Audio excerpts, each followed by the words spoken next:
Good morning everyone. अपना competition classes में आप सभी का स्वागत है। जैसा कि आप जानते हैं, साइंस का टेस्ट सीरीज अपना कंपटीशन क्लासेस भागलपुर में चल रहा है। और अगर आप किसी भी कंपटीशन एग्जाम की तैयारी कर रहे हैं तो आप अपना कंपटीशन क्लासेस में टेस्ट ज्वाइन कर सकते हैं। और यहाँ पे सब्जेक्ट वाइज टेस्ट और एग्जाम वाइज टेस्ट चलाया जाता है। और यहाँ पे आपको हर एक एग्जाम की तैयारी भी कराई जाती है। अगर आप किसी भी गवर्नमेंट एग्जाम की तैयारी कर रहे हैं तो आप अपना कंपटीशन क्लास से जुड़ सकते हैं। और यहाँ के टेस्ट की जो विशेषता है कि यहाँ लुसेंट आधारित टेस्ट नहीं होती है, या एनसीईआरटी आधारित टेस्ट होती है। तो हम लोग इससे पहले टेस्ट संख्या 1 और टेस्ट संख्या 2 का एनालिसिस कर चुके हैं। आज हम लोग टेस्ट संख्या 3 का एनालिसिस करने वाले हैं और ये टेस्ट संस्था में हो चुकी है। अगर आप भागलपुर में हैं या भागलपुर के आसपास हैं तो आप अपना कंपटीशन क्लासेस में ऑफलाइन टेस्ट में जरूर जुड़ें और आपको इन टेस्ट से हर एक कंपटीशन एग्जाम में बहुत सारी कहीं ना कहीं फायदा होने वाली है। आपका लगभग 2000 से प्लस क्वेश्चंस सिर्फ साइंस में कराई जाएगी। तो चलिए हम लोग आज टेस्ट संख्या 3 का क्वेश्चंस का एनालिसिस करते हैं। और टेस्ट अगर आपको देनी है तो आप कहीं ना कहीं आ सकते हैं भागलपुर अपना कंपटीशन क्लासेस, और डिस्क्रिप्शन बॉक्स में हमारा नंबर होगा, पता होगा, आप आइए और टेस्ट ज्वाइन कीजिए। तो आज का जो टेस्ट है वो है सेट संख्या 3 का, और इसका हम लोग क्या करने वाले हैं, एनालिसिस। क्या करने वाले हैं, एनालिसिस। और फुल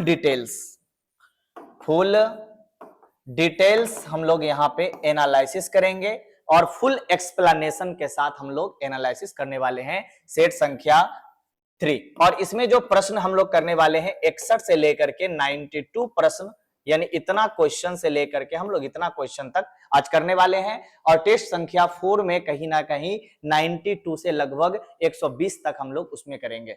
तो चलिए शुरू करते हैं आज का कहीं ना कहीं प्रश्न। तो आज का जो प्रश्न संख्या 1 है वो क्या है, क्षारों यानी बेस, यानी क्षारों का डैश स्वाद और डैश अनुभूति होती है। यानी क्षार का स्वाद कैसा होता है और उसको छूने से अनुभूति कैसा होता है। अंग्रेजी में क्या लिखा है, alkalis have dash taste and dash feelings, यानी कैसा फीलिंग आता है और क्या टेस्ट होता है। तो देखिए स्वाद में कैसा होता है, ऑप्शन दिया हुआ है खट्टा और साबुन जैसी। तो पहली बात खट्टा नहीं होता है, तो ये क्या हो गया, आपका आंसर रॉन्ग हो गया। दूसरा क्या होता है, मीठा, क्षार मीठा नहीं होता है, ये रॉन्ग हो गया। तीसरा नमकीन होता है, ये भी नहीं होगा। तो बचा आपके पास क्या, सिर्फ डी नंबर, यानी कड़वा होता है और साबुन के जैसा। यानी स्वाद कैसा होता है, तो कड़वा होता है, और अनुभूति कैसा होता है, तो साबुन के जैसा होता है। आंसर क्या हो जाएगा इसका, तो आप कहीं ना कहीं आंसर इस तरह से ला सकते हैं, कहीं ना कहीं आप, ठीक है, आप कहीं ना कहीं समझ चुके होंगे कड़वा और साबुन जैसा होता है। अगला प्रश्न है कार्बन की संयोजकता कितनी होती है, यानी कार्बन की संयोजकता कितनी होती है। तो संयोजकता निकालने के लिए, यानी वैलेंसी ऑफ कार्बन, वैलेंसी कितना होता है किसी भी अगर एलिमेंट का अगर आपको क्या चाहिए, वैलेंसी चाहिए, तो उसका क्या चाहिए होगा, आपका परमाणु संख्या।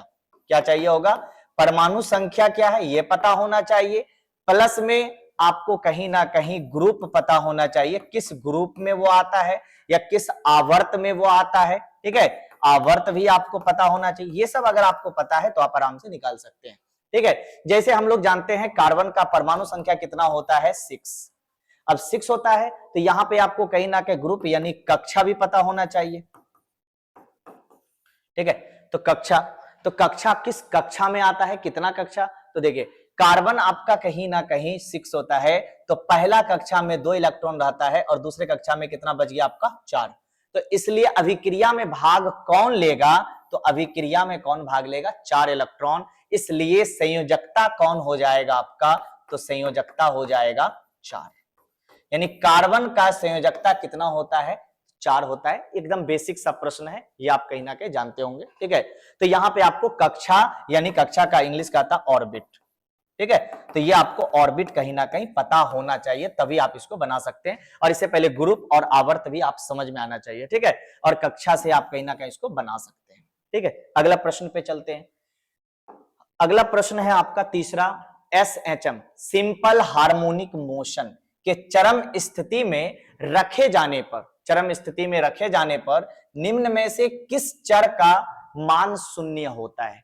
अंग्रेजी में क्या है? Which of the following variables had zero value when SHM simple harmonic motion, ठीक है, is kept at an extreme position.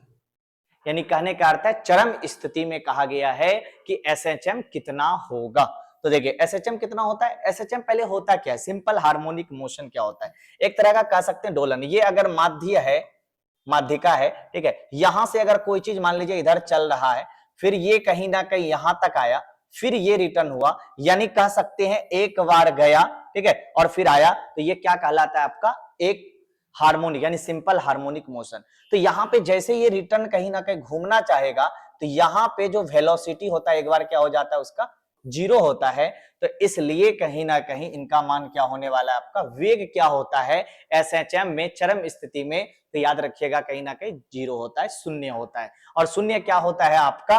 तो वेग होता है। किसका मान शून्य होता है? आपका वेग का मान शून्य होता है। और ये जो पूरा समय लेगा इसको क्या बोलते हैं? आवर्तकाल। क्या बोला जाता है? आवर्तकाल। इसको आप निकाल भी सकते हैं इसका फॉर्मूला से, कहीं ना कहीं ऐसे आप याद रखिएगा।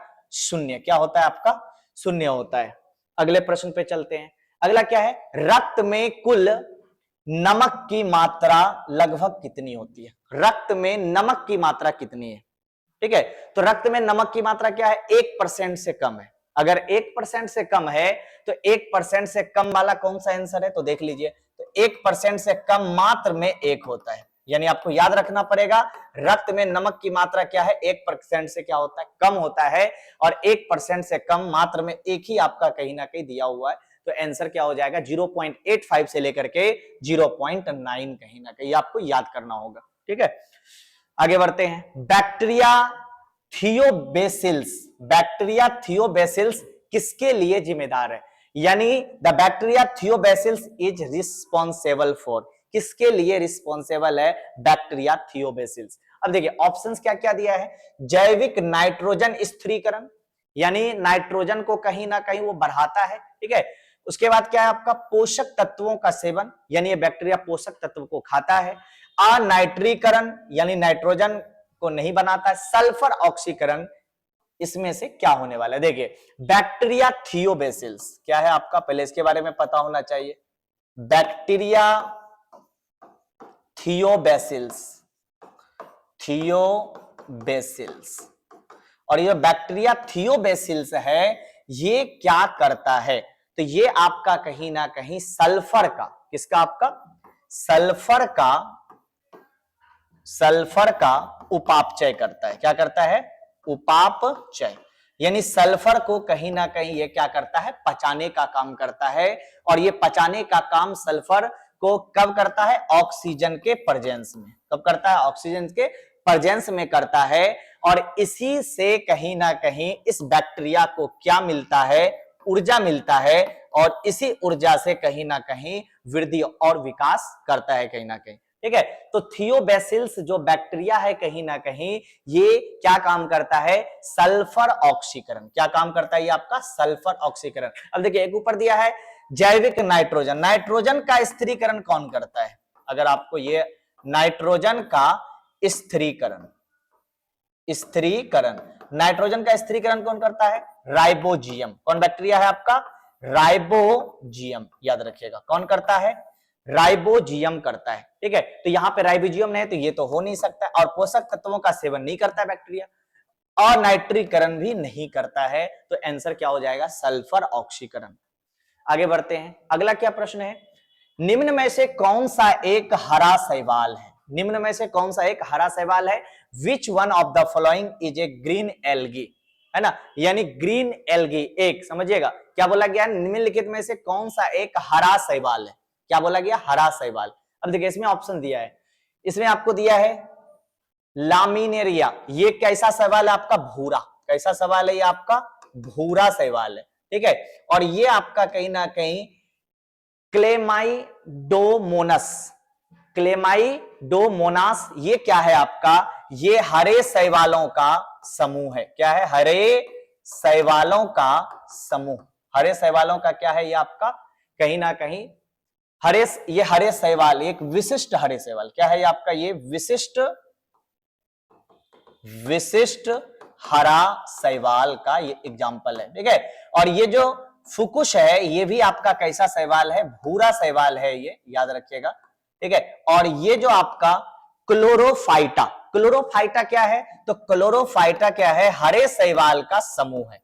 हरे शैवाल का समूह है। अब देखिए ध्यान से, तो अब ये चारों के बारे में आप जान गए। क्या क्या है? लमिनारिया क्या है आपका? भूरा शैवाल। क्या है ये आपका? भूरा शैवाल है। ये सब समुद्र में रहता है कहीं ना कहीं। उसके बाद कैलेमाइडोमोनास क्या है? एक विशिष्ट प्रकार का हरा शैवाल है। और ये फिर आपका फुकुश भूरा शैवाल है। और क्लोरोफाइटा कैसा शैवाल है आपका? हरा शैवाल का समूह है।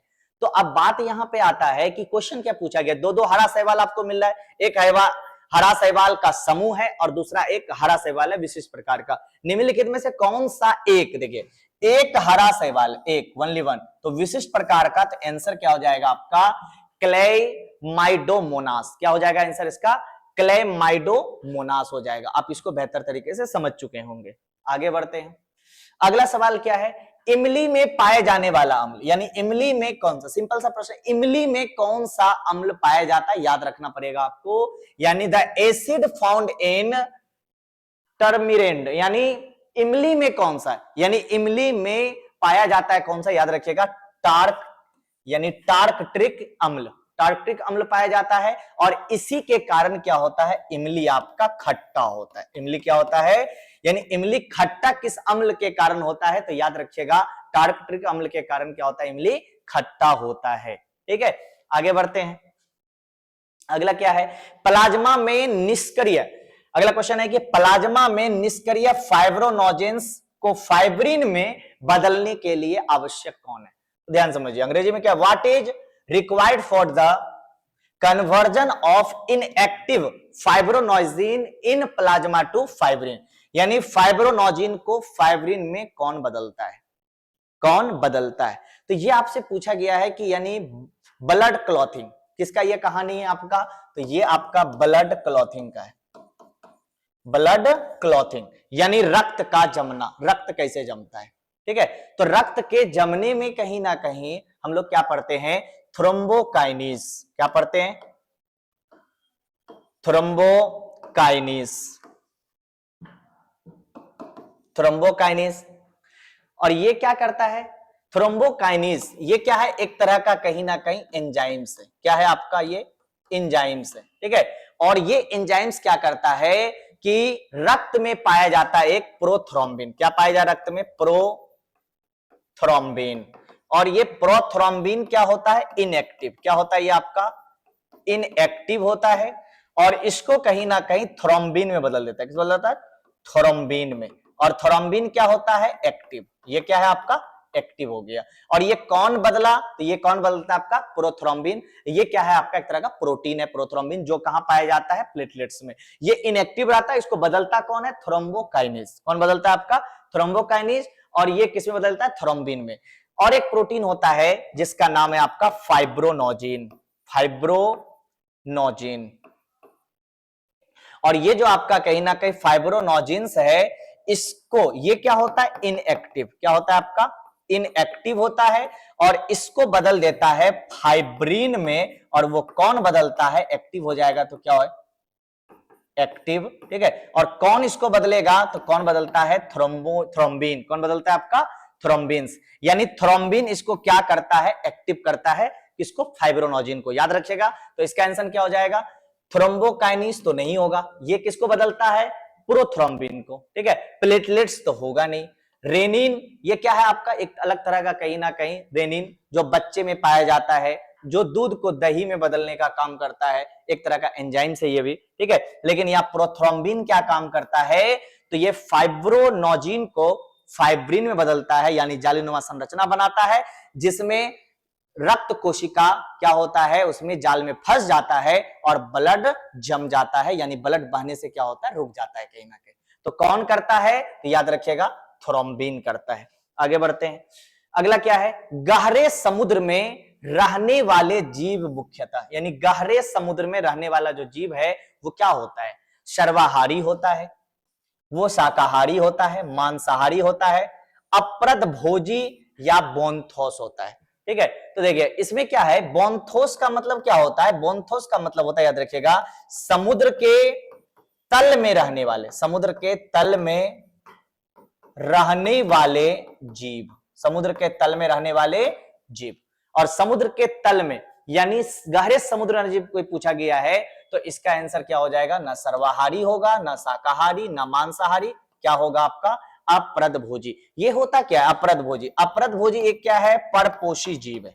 क्या है, परपोषी जीव है, जो क्या करता है, सरा गला खाते रहता है या किसी जीव के शरीर को कहीं ना कहीं खाता है। तो ये आपका कहीं ना कहीं क्या हो जाएगा आंसर, यानी बोनथोस समुद्र के तल में रहने वाला, तो यहां पे आपका दिया भी है, समुद्र के तल में रहने वाला जीव कौन है, अप्रदभोजी। क्या बोलते हैं उसको, अप्रदभोजी, जो क्या खाता है, सरागला, सरागला पदार्थ खाता है या जीव के शरीर को कहीं ना कहीं क्या करता है, ये खाता है। ठीक है, आगे समझते हैं अगला प्रश्न। अगला प्रश्न है बॉक्साइट, यानी बॉक्साइट से एल्युमिनियम निकालने के लिए किस विधि का प्रयोग करते हैं, which method is used to extract aluminium from bauxite, यानी बॉक्साइट से एल्युमिनियम कैसे निकाला जाता है, किस विधि से। तो देखिए कोयले के साथ कभी नहीं होगा, सिलिका द्वारा, तो सिलिका के द्वारा भी नहीं निकालते हैं, जस्ता के साथ, यानी जस्ता के साथ क्या कर दीजिए उसको घुला करके, तो जस्ता के साथ भी नहीं निकाला जाता। इलेक्ट्रोलाइट्स किसके द्वारा निकाला जाता है, इलेक्ट्रो। अब देखिए इलेक्ट्रोलाइट्स क्या होता है, एक ही ऑप्शन है। इलेक्ट्रोलाइट्स का मतलब क्या होता है कि जो बॉक्साइट है कहीं ना कहीं, ठीक है, इसका जब रिड्यूसन किया जाता है तो इसमें दो मतलब दो पोल बनता है। कितना पोल बनता है आपका, दो पोल, और एक पोल पे कहीं ना कहीं क्या होता है कि एल्युमिनियम जो होता है वो जमा होने लगता है, और दूसरे पोल पर क्या होता है, गैस जो है वो क्या होने लगेगा, मुक्त होने लगेगा। इस तरह से एल्युमिनियम कहीं ना कहीं बॉक्साइट से क्या कर देते हैं हम लोग, बाहर निकलते हैं, इलेक्ट्रोलाइट्स। ठीक है, इलेक्ट्रोड से, दो इलेक्ट्रोड होता है, पोल को क्या बोलते हैं, इलेक्ट्रोड, इलेक्ट्रोड यानी इलेक्ट्रोड। ठीक है, तो इसमें एक इलेक्ट्रोड पे क्या होता है, एल्युमिनियम जमा होने लगता है, और दूसरे से गैस जो होता है अशुद्धि वो क्या होता है, बाहर होने लगता है। तो इस तरह से हम लोग बॉक्साइट से क्या करते हैं, एल्युमिनियम। तो कौन सा विधि है, इलेक्ट्रोलाइट, इलेक्ट्रोड मतलब इलेक्ट्रोलाइट से कहीं ना कहीं निकालते हैं, याद रखिएगा। अगला है आपका, वायु में जल किस रूप में पाया जाता है, यानी वायु में जल किस रूप में पाया जाता है, in what form is water found in air, यानी हवा में, कहने का अर्थ है वायुमंडल में। क्या बोल रहा है ये आपको, वायुमंडल में जो जल है वो किस फॉर्म में रहता है। तो वायुमंडल में जल किस फॉर्म में रहेगा, तो जल रहेगा गैस, किस फॉर्म में रहेगा, गैस, और गैस के फॉर्म में जो जल रहेगा इसी को क्या बोलते हैं, जल वाष्प। क्या बोला जाता है, जल वाष्प, यानी वाटर वेपर।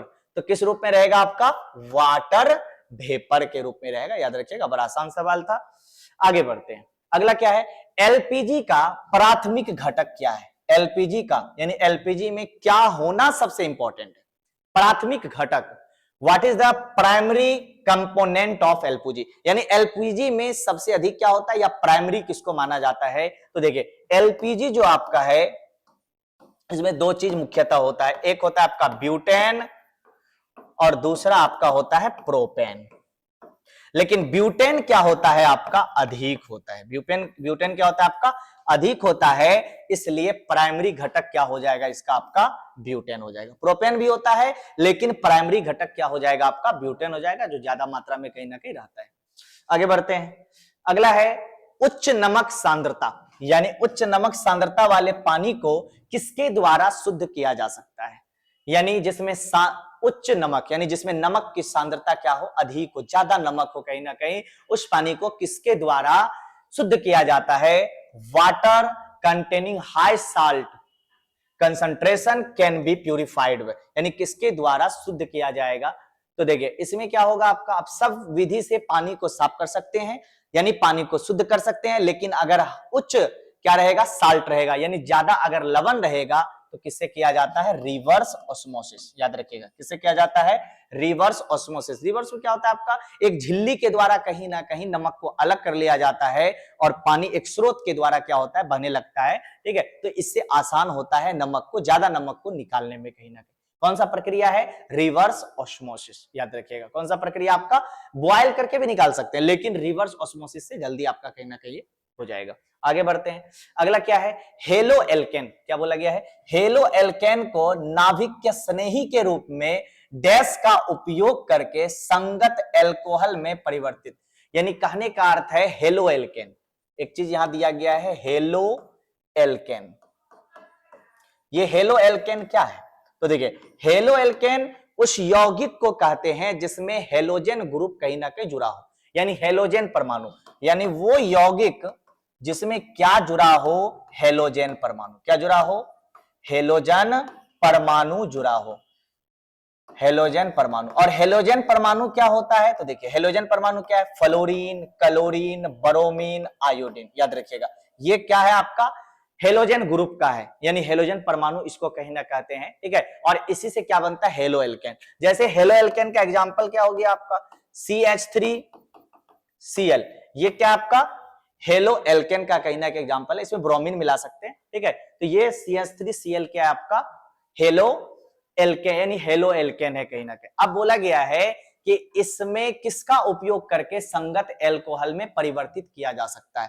तो याद रखिएगा कि इसमें हम लोग किसका प्रयोग कर सकते हैं? दो चीज का। क्या क्या प्रयोग कर सकते हैं? या तो जल का, या तो कहीं ना कहीं क्षार का।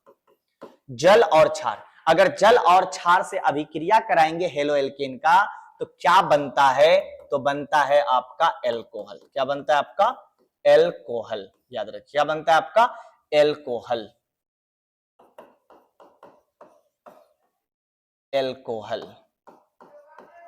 क्या बनेगा आपका? एल्कोहल बनता है। ठीक है, तो इसको हम लोग देखिए, जैसे एल्कोहल बनाते हैं CH3Cl में जैसे हम लोग H2O को मिलाते हैं, क्या मिला दिए? H2O को। तो H2O को मिलाएंगे तो क्या बन जाएगा आपका? तो देखिए, तो ये कहीं ना कहीं आपका बन जाएगा CH3OH प्लस HCl, यानी हाइड्रोक्लोरिक अम्ल क्या हो जाएगा आपका? बाहर निकल जाएगा, और ये क्या हो गया आपका? एल्कोहल। Methyl alcohol. क्या बोलते हैं इसको? मिथेनॉल बोल सकते हैं, या मिथाइल एल्कोहल इसको कहा जाता है। यानी जल के साथ अभिक्रिया कराए तो क्या बन गया? एल्कोहल। और देखिए, अगर हम क्षार के साथ अभिक्रिया कराते हैं, CH3Cl को अगर क्षार मान लेते हैं, क्षार हम लोग ले लेते हैं NaOH। ये क्या है आपका? क्षार है। कौन सा? सोडियम हाइड्रोक्साइड कहीं ना कहीं हम लोग ले लिए। ठीक है, अब इससे जैसे अभिक्रिया कराएंगे तो क्या बनेगा आपका? CH3OH प्लस NaCl, यानी नमक क्या होगा आपका? बाहर निकलेगा। NaCl क्या हो गया? बाहर निकल गया। तो ये भी आपका क्या बन गया? मिथेनॉल।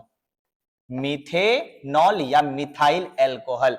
तो एल्कोहल बनाने के लिए किसका उपयोग करते हैं? तो हम लोग क्षार का करते हैं, और प्लस में हम लोग किसका करते हैं? जल का। तो यहां जल भी सही है, और ये पोटासियम हाइड्रोक्साइड भी क्षार है, और जलीय सोडियम ऑक्साइड भी क्या है आपका? क्षार है।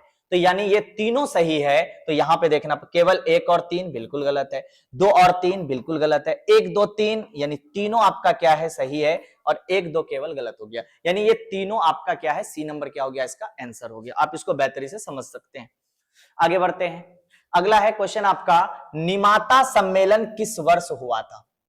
यानी आपसे एक सम्मेलन के बारे में डायरेक्ट क्वेश्चन पूछा गया है। ठीक है, फैक्ट क्वेश्चन, कि निमाता सम्मेलन कहां हुआ था? तो याद रखिएगा कि निमाता जो सम्मेलन है आपका, निमाता मिनाता सम्मेलन, मिनामाता सम्मेलन कहां हुआ है? तो याद रखिएगा, ये सम्मेलन आपका जापान में। कहां हुआ था? जापान में हुआ था। और कब हुआ था? 2013 में। कब हुआ है आपका? 2013 में यह सम्मेलन हुआ है। तो इसका आंसर क्या हो जाएगा? 2013। याद रखिएगा इसके बारे में। अगला जानते हैं, सामान्यतः अधातु किसके साथ अभिक्रिया नहीं करता? यानी अधातु किसके साथ अभिक्रिया नहीं करता है? तो याद रखिएगा, पहले अधातु को देख लीजिए। अधातु किसके साथ अभिक्रिया नहीं करता है? तो याद रखिएगा, अधातु जो है ये पानी के साथ, यानी जल के साथ, पानी के साथ अभिक्रिया ये क्या करता है? नहीं करता है। और किसके साथ अभिक्रिया नहीं करता है? अम्ल के साथ। अब देखिए पानी के साथ क्यों नहीं करता है, रीजन क्या है, पानी के साथ क्यों नहीं करता है, क्योंकि अघुलनशील होता है। क्या होता है, अघुलनशील होता है। क्या होता है, अघुलनशील। और अघुलनशील होने के कारण ये अभिक्रिया करेगा नहीं, करता है, याद रखिएगा। अम्ल क्या होता है कि अम्ल भी कहीं ना कहीं, इसका भी इलेक्ट्रॉन का कहीं ना कहीं ये भी क्या करता है, लेने का काम करता है, जिस कारण से तो इसलिए ये भी कहीं ना कहीं मांगता है, लेता है, यानी दोनों को क्या चाहिए, इलेक्ट्रॉन चाहिए, तो इसलिए ये दोनों भी अभिक्रिया नहीं करता है। तो कौन कौन, देखिए ऑक्सीजन और क्षार अभिक्रिया करता है, बिल्कुल करता है कहीं ना कहीं। ऑक्सीजन तथा लवण विलयन अभिक्रिया करता है, ऑक्सीजन करता है। पानी और अम्ल, तो पानी और अम्ल अभिक्रिया नहीं करता है, पानी और ऑक्सीजन तो करता है, ठीक है, पानी नहीं करता है, तो ये भी आपका नहीं हो सकता है। तो कौन हो सकता है, सिर्फ आपका सी नंबर आंसर हो गया, ठीक है। याद रखिएगा, अधातु से पानी और अम्ल अभिक्रिया नहीं करता है, ठीक है। रीजन क्या है, पानी में अघुलनशील होता है, और ये दोनों कहीं ना कहीं इलेक्ट्रॉन को लेने का काम करता है, देने का नहीं, लेने का, जिस कारण से ये दोनों अभिक्रिया नहीं करता है। आगे बढ़ते हैं, अगला क्या है, एक वयस्क व्यक्ति प्रति मिलीमीटर रक्त में आरबीसी की संख्या, यानी पूछा गया है कि रक्त में यानी ब्लड में आरबीसी कितना होता है। तो ब्लड में आरबीसी कितना होता है, 5 से लेकर के 5.5 मिलियन, कितना होता है, 5 से लेकर 5.5 मिलियन, यानी कहने का अर्थ है 50 लाख। कितना होता है आपका, 50 लाख होता है। अब 50 लाख है तो आंसर हो जाएगा। तो देखते हैं, ये तो 500 नहीं होगा, ये आपका कितना है, ये आपका 5 लाख है, नहीं होगा, ये आपका 5000 है, नहीं, ये देखिए कितना है आपका, तो ये आपका 50 लाख है, इसलिए आंसर क्या हो जाएगा आपका, सी नंबर। तो 50 लाख से लेकर के आपका 5.5 55 लाख तक होता है आरबीसी, याद रखिएगा, ठीक है। आगे बढ़ते हैं, भौतिक परिवर्तन यानी फिजिकल चेंज, भौतिक परिवर्तन के बारे में कौन सा कथन, which of the statement is incorrect about the physical change, यानी भौतिक परिवर्तन के बारे में कौन सा कथन क्या है, असत्य है, यानी कौन सा भौतिक परिवर्तन को नहीं, भौतिक परिवर्तन में क्या होता है आपका, तो देखते हैं ऑप्शन के अकॉर्डिंग, भौतिक परिवर्तन के दौरान द्रव्यमान में कोई परिवर्तन नहीं होता है, ठीक है। तो ये भौतिक परिवर्तन के दौरान द्रव्यमान में कोई परिवर्तन नहीं होता है, बिल्कुल सही है, नहीं होता है। कोई नया पदार्थ नहीं बनता है, तो बिल्कुल नहीं बनता है। वह अस्थाई और अपरिवर्तनीय है, कहीं ना कहीं रासायनिक परिवर्तन अस्थाई है और अपरिवर्तनीय, भौतिक वाला नहीं, इसलिए क्या हो गया, असत्य। ऊर्जा का कोई हानि या लाभ या हानि नहीं होता, ये वैसे लाभ हानि कुछ भी नहीं होता है। यानी भौतिक का मतलब क्या हुआ, जैसे आप चावल गेहूं को मिला दो, ये क्या है आपका, यानी जैसे आप कहीं ना कहीं भौतिक परिवर्तन में कह सकते हैं कि जैसे मोमबत्ती का जलना कौन सा परिवर्तन है आपका, रासायनिक या भौतिक, तो मोमबत्ती का जलना रासायनिक है, और मोमबत्ती का कहीं ना कहीं पिघलना, समझिएगा ध्यान से, मोमबत्ती का जलना ये कौन सा परिवर्तन है, रासायनिक, कौन सा परिवर्तन है, रासायनिक परिवर्तन। और मोमबत्ती का पिघलना, मोमबत्ती का क्या होना आपका, पिघलना, ये कौन सा परिवर्तन है, भौतिक। यानी मोमबत्ती को आप पिघलाओगे, फिर नया शेप दे दोगे, जितना मोमबत्ती उतना ही रहेगा, फिर से वो कहीं ना कहीं आ सकता है, तो इसलिए अस्थायी परिवर्तन नहीं होता है। लेकिन रासायनिक में क्या होता है, जलने के बाद फिर वापस नहीं आता है, यानी वो खत्म हो जाएगा अस्थायी रूप से। तो इसका आंसर क्या हो जाएगा आपका, कहीं ना कहीं असत्य है। कौन असत्य है आपका, ये वाला अस्थायी और अपरिवर्तनीय, इसलिए आंसर क्या हो जाएगा इसका, सी हो जाएगा, ठीक है। आगे बढ़ते हैं, अगला है कैल्शियम ऑक्साइड, यानी कैल्शियम ऑक्साइड का सामान्य नाम, calcium oxide CaO, calcium oxide को क्या कहते हैं हम लोग, नहीं बुझा हुआ चूना भी कहते हैं, क्या कहते हैं इसको, नहीं बूझा हुआ चूना या अनबूझा चूना, क्या बोलते हैं इसी को, अनबूझा चूना। तो क्या हो जाएगा, अनबूझा चूना हो जाएगा, ये तो सिंपल सा डायरेक्ट है ना। CaO को क्या बोलते हैं, अनबूझा चूना कहा जाता है, ठीक है, याद रखिएगा। अगला क्या है, प्रकाश की गति किस माध्यम में न्यूनतम होती है, यानी प्रकाश की गति जो है सबसे कम किस में होगी।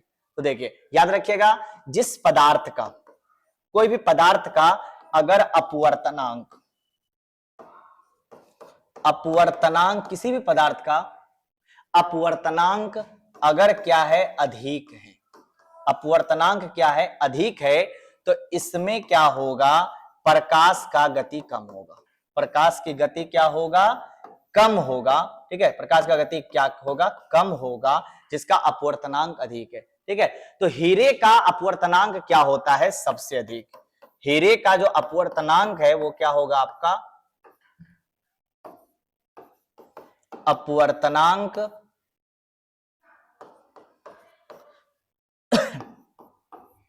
अपवर्तनांक क्या होता है, अधिक होता है हीरे का, और अधिक होने के कारण प्रकाश की गति क्या होगा, कम। प्रकाश की गति क्या होगा, तो कम होगा, यानी न्यूनतम। क्या होने वाला है, न्यूनतम, यानी प्रकाश का गति, ठीक है, सबसे कम किसमें होगा, यहाँ पे आपका हीरा में। शून्य में क्या होगा आपका, वैक्यूम में सबसे अधिक होता है, उसके अलावा एयर और वाटर। लेकिन डायमंड में क्या होगा, सबसे अधिक अपवर्तनांक है, इसीलिए डायमंड में प्रकाश का गति क्या होगा, सबसे न्यूनतम होगा। समझ गए होंगे इसको। अगला प्रश्न है, vermi compost. Vermi compost dash की सहायता से संभव है। वर्मी कंपोस्ट यानी कहने का अर्थ है जो आप खाद, जैविक खाद। वर्मी कंपोस्ट क्या होगी आपका, जैविक खाद, यानी जैविक खाद के बारे में आपसे कौन आपका उपयोग करता है। तो देखिए, धातु का डब्बा बिल्कुल नहीं, जैविक खाद नहीं बना सकता है, बर्बाद कर देगा। प्लास्टिक अपशिष्ट ये भी बर्बाद कर देगा जैविक खाद को, ये भी मिट्टी में नहीं घुलेगा। गाय का दूध, तो गाय का दूध से भी आप नहीं कर सकते। रेड वार्म एक दिया, रेड वार्म। रेड वार्म क्या होता है आपका, ये ही कहीं ना कहीं केचुआ, यानी लाल केचुआ जो होता है उसी को बोलते हैं रेड। ये लाल केचुआ, जिसको किसान मित्र भी कहा जाता है, किसान मित्र, यही क्या करता है आपका, जैविक खाद कहीं ना कहीं बनाता है। ठीक है, तो ये आपका क्या आंसर हो गया, रेड वार्म, लाल केचुआ। ठीक है, तो आगे बढ़ते हैं। अगला सवाल क्या है, वेंचुरी ट्यूब का उपयोग कहां किया जाता है। वेंचुरी ट्यूब यानी where are venturi tubes used, यानी वेंचुरी ट्यूब्स का यूज कहां किया जाता है। तो याद रखिएगा, ये जो आपका वेंचुरी ट्यूब है, वेंचुरी ट्यूब, इसका जो उपयोग है वो कहां किया जाता है, तो तरल एवं गैस, तरल एवं गैस, यानी तरल एवं गैस का जो पाइप में हम लोग फॉलो करते हैं, यानी पाइप में जो बहता है तरल एवं गैस, उसी के मात्रा को क्या किया जाता है, मापा जाता है। क्या किया जाता है, मापा जाता है वेंचुरी ट्यूब के द्वारा। ठीक है, तो प्रवाह की दर को कह सकते हैं मापा जाता है। तो क्या हो जाएगा, भूकंप की तीव्रता को बिल्कुल नहीं होगा, विशिष्ट गुरुत्वीय माप को भी नहीं होता है, घनत्व। तो क्या हो जाएगा, पाइप में तरल पदार्थ, गैस भी होगा तो क्या हो जाएगा, गैस को या तरल पदार्थ का प्रवाह की मात्रा को क्या किया जाता है, मापा जाता है, किसके द्वारा, वेंचुरी ट्यूब के द्वारा। ठीक है, आगे बढ़ते हैं। पौधे उच्च पौधों की जड़ों के साथ सहजीवी के रूप में रहने वाले कवक का नाम बताइए। यानी जो पौधा के जड़ होता है, यानी पौधा का जो जड़ होता है, इसके जड़ के साथ कौन रहता है, जड़ के साथ कौन रहता है, कोरल। ये कोरल रीफ आपका कहीं ना कहीं समुद्र में रहता है, ये तो नहीं होगा। फाइकोराइजा भी नहीं होगा, लाइकेन भी नहीं होगा, लाइकेन आपका कहीं ना कहीं इसमें कवक भी रहता है, शैवाल भी रहता है। और देखिए, माइक्रोराइजा का आप नाम सुने होंगे। ये माइक्रोराइजा क्या होता है, मटर के पेड़ के जड़ में रहता है। तो जड़ में कौन रहता है आपका, माइक्रोराइजा, ये कवक है जो कहां रहता है, जड़ में रहता है। तो आंसर कौन हो गया आपका, माइक्रोराइजा। आगे बढ़ते हैं। अगला क्या है, वहित मल। वाहित मल में घुली और निलंबित अशुद्धियों को क्या कहते हैं, यानी मल में जो घुली और निलंबित अशुद्धियों को क्या कहते हैं। यानी कहने का अर्थ है कि ये मल की बात कर रहा है। ठीक है, तो टॉयलेट की बात कर रहा है मल, यानी मल में घुली और निलंबित अशुद्धियों को क्या कहते हैं, वेस्ट क्या होता है, कचरा। तो कचरा तो नहीं है। सॉलिड्स भी नहीं होता है, इंप्यूट्स भी नहीं होता है, यानी ये क्या है, समदूषक। ये क्या करता है आपका, दूषित करता है, यानी महकता है, गंदा। ठीक है, तो इसको क्या बोल सकते हैं, कैंटामिशन। यही रहता है आपका कैंटामिशन। क्या कहते हैं उसको, कैंटामिशन कहते हैं, जो अशुद्धि होता है। ठीक है, मल में उसको क्या कहते हैं, संदूषक कहते हैं। ठीक है, इसको छूने से लोग कहीं ना कहीं बदबू भी मारता है कहीं ना कहीं। ठीक है, समदूषक याद रखिएगा। अगला क्या है, समुद्र या जमीन पर सतह पर वस्तु को स्पष्ट दृश्य के लिए पनडुब्बियों में उपयोग किए जाने वाले उपकरण को किस रूप में जाना जाता है? यानी कहने का अर्थ है समुद्र के अंदर में किसी चीज को देखना हो तो कैसे देखेगा? देखिए आप अगर समुद्र में है उसके अंदर देखना है तो आपको कैसा यंत्र चाहिए? इस तरह का कहीं ना कहीं आपको क्या चाहिए? यंत्र चाहिए। अब इस यंत्र में क्या होता है, यहां पे आपका शीशा लगा होता है, यहां भी आपका क्या होता है? शीशा। ये क्या आपका मिरर लगा हुआ है। अब देखिए किसी भी चीज को, यहां आप समुद्र में है और यहां से आप कहीं ना कहीं इस तरह से देख रहे हैं, ठीक है, तो यहां पे अगर कोई चीज आपको देखना है तो आराम से दिख जाएगा। और इसी पूरे स्कोप का नाम है पेरिस्कोप। क्या बोलते हैं इसको? पेरिस्कोप। यानी किसे? पेरिस्कोप से याद रखिएगा। क्या होता है आपका? पेरिस्कोप। यानी पेरिस्कोप से आप क्या देख सकते हैं?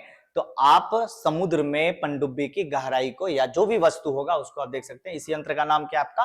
पेरिस्कोप। ठीक है, ये फिजिक्स में पढ़ाया जाता है, पेरिस्कोप याद रखिएगा। आगे बढ़ते हैं। अगला क्या है? स्प्रिंग बल किस प्रकार का बल है? यानी कह रहा है स्प्रिंग बल। ये देखिए, ये आपका क्या है? स्प्रिंग है। ठीक है, स्प्रिंग में किस प्रकार का बल लगता है? तो देखिए अगर आप स्प्रिंग को कहीं ना कहीं खींचिएगा तो फिर से वो अपने जगह पे जाना चाहता है, यानी फिर से वो रिस्टोर होना चाहता है, यानी फिर से वो क्या होना चाहता है? अपने जगह पे जाना चाहता है, अपने जगह पे पुनः बहाल होना चाहता है। जहां पे आप स्प्रिंग को खींचिएगा फिर से अपने जगह चला जाएगा, यानी क्या हो जाएगा? फिर से जमा हो जाएगा, यानी रिस्टोर हो जाएगा। तो कौन सा फोर्स लगता है? तो याद रखिएगा रिस्टोरिंग फोर्स, यानी बहाल, फिर से अपने जगह पे बहाल होना चाहेगा। इसलिए स्प्रिंग में याद रखोगे कौन सा फोर्स लगता है? रिस्टोरिंग बल। कौन सा बल आपका? रिस्टोरिंग बल। आगे बढ़ते हैं। रॉबर्ट हुक के अनुसार किस पिंड द्वारा उत्पन्न दाब, किस पिंड द्वारा उत्पन्न दाब यानी लंबाई में परिवर्तन और आपका लगाए गए बल या भार के लिए क्या होता है? ठीक है, हुक, रॉबर्ट हुक का नियम क्या है? पहले इसको आपको जानना पड़ेगा। रॉबर्ट हुक यानी हुक ने क्या नियम दिया था? हुक का क्या कहना था? हुक का कहना था कि प्रतिबल जो होता है वो विकृति का, वो क्या होता है? विकृति का सीधा समानुपाती। विकृति का क्या होता है आपका? सीधा समानुपाती। विकृति का क्या होता है आपका? सीधा समानुपाती होता है। कौन? आपका प्रतिबल। यहां भी देखिए आपका क्या दिया गया है? बल, लगाए गए बल, लंबाई में परिवर्तन मतलब विकृति, लंबाई में परिवर्तन छोड़ता है विकृति को। ठीक है, तो ये आपका क्या होता है? तो समानुपाती होता है, ये रॉबर्ट हुक के अनुसार। तो इसमें देखिए कोई संबंध नहीं, संबंध है। विपरीत समानुपाती बिल्कुल गलत है, बराबर बिल्कुल गलत। अनुपाती या समानुपाती दोनों आप कह सकते हैं। तो आंसर क्या हो गया? समानुपाती। यही आपको कहीं ना कहीं पूछा गया है घुमा के। ठीक है, कि दाब, उत्पन्न दाब यानी लंबाई में परिवर्तन और द्वितीय ब्रैकेट में लगाए गए बल के लिए क्या होता है? तो सीधा समानुपाती होता है। किसके? हुक के द्वारा प्रतिबल सीधा समानुपाती किसका होता है? विकृति का, चेंज ऑफ लेंथ। ठीक है, आगे बढ़ते। अगला क्या है? विद्युत चुंबकीय रेडियो तरंग आवृत्ति को किस इकाई, यानी आपको पूछा गया है विद्युत चुंबकीय रेडियो तरंग की आवृत्ति का यानी फ्रीक्वेंसी का क्या चाहिए आपको? इकाई चाहिए, यूनिट चाहिए। ठीक है, तो फ्रीक्वेंसी का यूनिट क्या होता है आपका? किलो हर्ज, यानी हर्ज किसमें मापते हैं? हर्ज में। तो क्या है यहाँ पे? हर्ज। किलोवाट में नहीं, मेगावाट नहीं, पारसेक नहीं। ठीक है, तो किसमें मापा जाता है? हर्ज में। तो क्या आंसर हो जाएगा आपका? Kilo hertz. ये आपका यूनिट डायमेंशन से डायरेक्ट क्वेश्चन। ठीक है, आगे बढ़ते हैं। अगला क्या? आरएच फैक्टर, यानी आरएच फैक्टर नाम का एक डैश है। क्या है आरएच फैक्टर? क्या है? तो देखिए आरएच फैक्टर क्या है? आरएच फैक्टर क्या है? इसको आरएच एंटीजन भी कहते हैं। क्या कहते हैं? आरएच एंटीजन भी कहा जाता है। ये क्या है? तो ये एक तरह का आपका प्रोटीन है। ये प्रोटीन कहां पाया जाता है? तो रक्त में। कहां पाया जाता है? ये प्रोटीन आपका ब्लड में पाया जाता है। और यही है जो ब्लड में पॉजिटिव और निगेटिव, यानी ब्लड में जो आप कह सकते हैं पॉजिटिव और जो आपका निगेटिव होता है वो कौन तय करता है? आपका आरएच फैक्टर। अगर आरएच फैक्टर है, अगर आरएच फैक्टर है तो वो पॉजिटिव होगा, और आरएच फैक्टर अगर नहीं है तो क्या होगा? वो आपका निगेटिव होगा। आरएच फैक्टर यानी आरएच क्या है? आरएच एक कहीं ना कहीं बंदर, रेसस, कौन नाम आपका? रेसस एक बंदर है। क्या है आपका? उसी में ये खोजा गया था। और ये कब खोजा गया था? 1940 में। ठीक है, कब खोजा गया इसका? 1940 में। स्टेनर और वीनर के द्वारा कहीं ना कहीं इसको खोजा गया था, वो भी याद रख सकते हैं। तो क्या आरएच क्या है आपका? बंदर है। क्या है आपका? एक तरह का बंदर, ना सांप है न चूहा है, न वेल है, क्या है आपका आर्यच एक बंदर है, रिसस बंदर। ठीक है, आगे बढ़ते हैं। डैश में काम करने वाले लोगों में काला फेफड़ा रोग आम होता है। काला फेफड़ा, देखिए काला मतलब काला चीज से जुड़ा होगा, मत्स्य पालन से बिल्कुल नहीं, आईटी उद्योग में तो काला क्यों, अच्छा होगा, कृषि से भी नहीं होता है, कोयला, तो कोयला भी काला होता है और फेफड़ा भी काला होता है। कोयला खनन में जो लोग काम करते हैं वो सांस जब लेते हैं तो सांस के साथ कहीं ना कहीं कोयला का जो अंश होता है वो भी कुछ जाता है, जिसके कारण फेफड़ा क्या हो जाता है, काला हो जाता है और खराब भी हो जाता है। तो कोयला खान में करने वाले काम कर लोगों का फेफड़ा कैसा हो जाता है, काला रोग से पीड़ित हो जाता है। ठीक है, अगला है निम्नलिखित में से कौन सा एक जल या आवास का यानी जल से संबंधित कौन नहीं है। ठीक है, तो क्या पूछा गया, जल से। ठीक है, तो जल से कौन नहीं है, देखो झील जल में आता है क्या, यस, दलदल भी पानी में आता है, जलाशय भी आता है, लेकिन वन नहीं आता, वन जंगल से आता है, पानी से जुड़ा हुआ कौन नहीं है, वन। तो बड़ा आसान क्वेश्चन है। आगे क्या है, निम्नलिखित में से किसे अनुवांशिकी का जनक कहा जाता है, ये आपका फैक्ट क्वेश्चन डायरेक्ट पूछा गया, अनुवांशिकी का जनक किसको कहा जाता है, तो याद रखिएगा ग्रेगर मेंडल। कौन है आपका, ग्रेगर मेंडल को कहा जाता है। मटर के पौधों में इन्होंने कहीं ना कहीं रिसर्च किया था और इन्होंने अनुवांशिकी के बारे में कहीं ना कहीं बताया था। तो अनुवांशिकी का जनक कौन है आपका, तो ग्रेगर मेंडल कहीं ना कहीं अनुवांशिकी का क्या है, जनक है। ठीक है, तो ये था 92 प्रश्न, ठीक है, जिसको हमने सॉल्व किया।